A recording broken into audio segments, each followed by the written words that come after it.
أعوذ بالله من الشيطان الرجيم. الله يصطفي من الملائكة رسلا ومن الناس إن الله سميع بصير.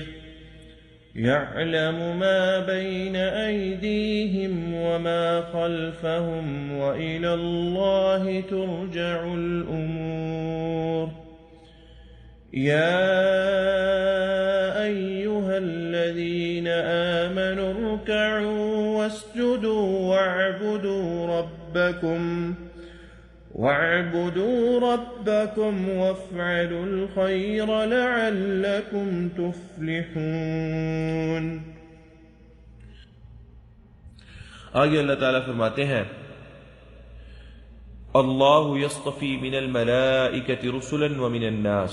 اللہ بے شک اللہ تعالیٰ کی ہی ذات ہے. یصطفی جو اختیار کرتی ہے، جو چنتی ہے، من الملائکۃ فرشتوں میں سے، رسلا رسول، ومن الناس اور لوگوں میں سے. اللہ تعالیٰ کی ہی ذات ہے جس کو اس چیز کے اختیار کا حق ہے اور جس نے اختیار کیا. ان اللہ بے شک اللہ تعالی سمیع سننے والا ہے، علیم جاننے والا، بصیر دیکھنے والا ہے. اب یہ جو آیت ہے، یہ آیت اللہ تعالیٰ نے مشرکین مکہ جو تھے ان کا ایک سوال تھا یا ان کا ایک اعتراض تھا. اس اعتراض کے جواب میں اللہ تعالیٰ نے یہ آیت نازل فرمائی، اور وہ اعتراض یہ تھا، وہ سورہ صاد کے اندر یہ چیز ذکر ہے. وہ اعتراض یہ تھا کہ انزل علیہ الذکر من بیننا. سبحان اللہ، دیکھیں تکبر کی حد کیا ہے کہ نبی اکرم صلی اللہ علیہ وسلم کو کہہ رہے ہیں کہ انزل کیا نازل ہوا، علیہ اس پر، الذکر یہ ذکر، من بیننا ہم میں سے، یعنی حقارت کی نظر سے نبی اکرم صلی اللہ علیہ وسلم کو دیکھ رہے ہیں کہ ہم میں سے، جہاں پر سردار موجود ہیں، جہاں پر بڑے بڑے قبائل موجود ہیں، قبائل کے اندر بڑے باعزت دار لوگ موجود ہیں، ان میں سے، من بیننا ہم میں سے، کیا اسی پر نبوت یا یہ ذکر اسی پر آنا تھا؟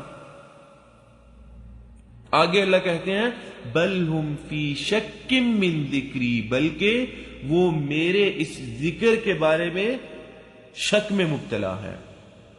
بل لما یذوقوا عذاب، بلکہ ان کو یقین آ جائے گا جب وہ عذاب دیکھیں گے، جب ان کو عذاب کا مزہ چکھایا جائے گا اس وقت یقین آ جائے گا، اور اس وقت ایمان لانے کا فائدہ نہیں ہوگا کوئی. اور یہ بھی چیز، یہ آیت یہی ہے کہ اللہ کی قدرت میں سے ہے یہ چیز کہ مانو یہ نبی اللہ تعالی کی طرف سے ہے، یہ کلام اللہ تعالی کا کلام ہے. نہ ماننا ما قدر اللہ حق قدری. واپس پچھلی آیت کی طرف چلے جائیں گے اور یہ سوالات کرنا کہ کیا یہی تھے، انہی کو اختیار، انہی پر کیوں آئی؟ ما قدر اللہ حق قدری، اختیارات اللہ تعالی کے ہیں، انہوں نے اللہ تعالی کی عظمت کو جانا نہیں. اور یہ جو آیت، اس کے اندر آیت کا جو اختتام ہے، ان اللہ سمیع بصیر، اللہ تعالیٰ سننے والا ہے، جاننے والا ہے. اس کے بارے میں علماء نے یہ چیز بیان کیا ہے، ابن کثیر نے اس چیز کو ذکر کیا ہے.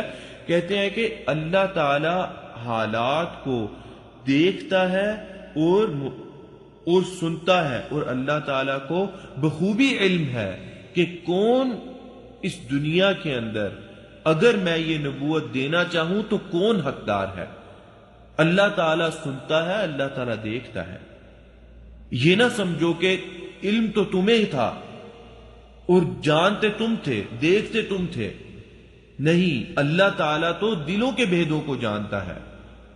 اللہ تعالیٰ تو ہمارے دماغوں کے اندر جو چیز ہے، ہم جو سوچتے ہیں اس کو جانتا ہے. جب اللہ اس کو جانتا ہے نا، تو اس دنیا کے اندر اس سے زیادہ مخفی چیز نہیں ہے. انسان کے دل کے بھید جو ہے ان سے زیادہ اس دنیا کے اندر مخفی چیز کوئی نہیں ہے۔ جب اللہ ان کو بھی جانتا ہے نا تو اس کا مطلب جان لے کہ اللہ تعالی قادر مطلق ہے، اور جو اللہ نے اختیار کیا وہی ٹھیک تھا۔ یہ ایک طرح سے اسی آیت کے اندر اللہ تعالیٰ نے ایک طرح سے جواب بھی دیا مشرکوں کو، اور دوسرا جواب سورہ صاد کی جو میں نے آیت پڑھی وہ بالکل واضح جواب تھا کہ اَأُنزِلَ عَلَيْهِ الذِّكْرُ مِن بَيْنِنَا، یہ جو سوال تھا اس اعتراض کا واضح جواب یہاں پر، اور اسی آیت کے اندر ان اللہ سمیع بصیر، سننے والا ہے، اللہ تعالیٰ دیکھنے والا ہے۔ یہ ایک اور چیز ہے ان کا جو اعتراض ہے، اس کا یہاں پہ بھی ایک اور جواب یہ بھی ہے۔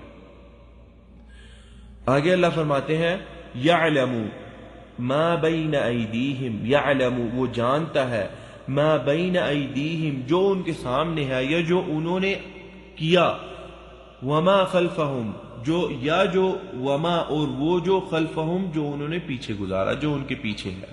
یا پھر علماء نے اس کی تفسیر یا تشریح ایسے بھی کی ہے کہ یعلم ما بین ایدیہم جو ظاہر ہے ان کے لیے، وما خلفہم اور جو مخفی ہے ان کے لیے، اللہ تعالیٰ اس کو بھی جانتا ہے جو مخفی ہے ان کے لیے۔ وَإِلَى اللَّهِ اور طرف اللہ کی ترجع الامور تمام معاملات لوٹائے جائیں گے۔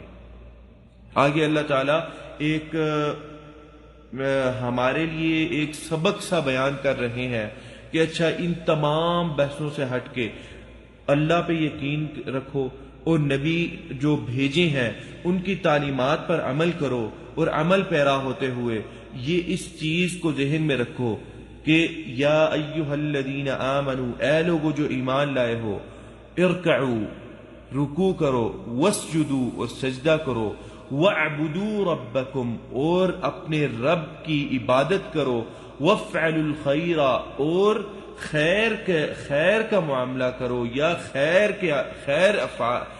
کے افعال کرو، لعلکم تفلحون شاید کہ تم فلاح پاؤ۔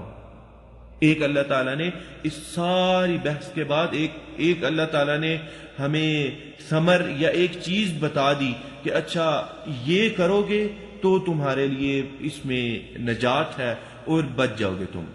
اور یہاں پر یہ جو اسلوب اللہ تعالیٰ نے اختیار کیا لعلکم شاید کہ، اس کا مطلب یہ نہیں کہ اچھا اگر یہ والے معاملات کیے تو تب شاید فلاح ملے شاید نہ ملے، نہیں، یہ جو اسلوب ہے یہ اللہ تعالیٰ نے یہاں پہ شاہانہ اسلوب استعمال کیا ہے، یہ شاہانہ انداز ہے بات کرنے کا، جیسے کہ ایک بادشاہ کہتا ہے اپنے کسی وزیر کو یا کسی کام کرنے والے کو کہ اچھا اگر یہ کیا تو شاید کہ میں تمہیں اس طرح دے دوں۔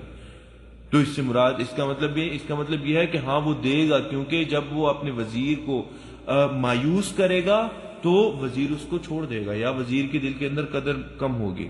یہ ایک ایسی تقریبی مثال ہے، اللہ تعالیٰ لیس کمثلہ شیء، اللہ تعالیٰ کے لیے کوئی ایسی مثال نہیں، لیکن میں نے اس دنیا کے اندر ایک سمجھانے کے لیے ایک چیز بیان کی، تو وہ اسلوب اللہ تعالیٰ نے لعلکم تفلحون شاید کہ تمہیں فلاح مل جائے، یہ اسلوب شاہانہ اسلوب ہے، اور جو بالکل اللہ تعالیٰ کے لائق ہے، اللہ تعالیٰ استعمال کر سکتا ہے، کسی کو اس چیز کا اختیار نہیں کہ وہ اس چیز پر سوال اٹھائے، سوال یا نشان بنائے کہ جی کیوں یہ اسلوب اختیار کیا، نہیں، یہ بس آخر میں اللہ تعالیٰ اس طرح کر کے ایک بتا رہے ہیں کہ فائدہ کس چیز پہ ہے، ایمان لاؤ، عبادت کرو اللہ تعالیٰ کی، اور نیک اعمال کرو، وافعلوا الخیر نیک اعمال کرو، شاید کہ تم لوگ فلاح پاؤ۔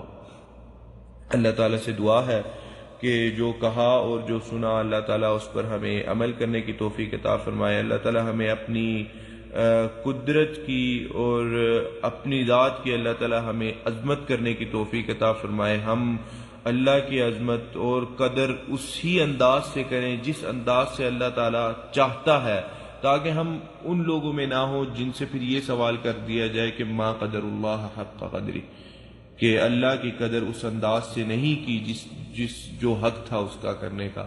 اللہ تعالیٰ سے دعا ہے کہ اللہ تعالیٰ ہمیں نیک اعمال کرنے کی توفیق عطا فرمائے۔ هذا والله تعالى أعلم، إن قلت ما قلت فإن صوابا فمن الله وإن خطأ فمني والشيطان وأستغفر الله إنه كان توابا، والسلام عليكم ورحمة الله وبركاته۔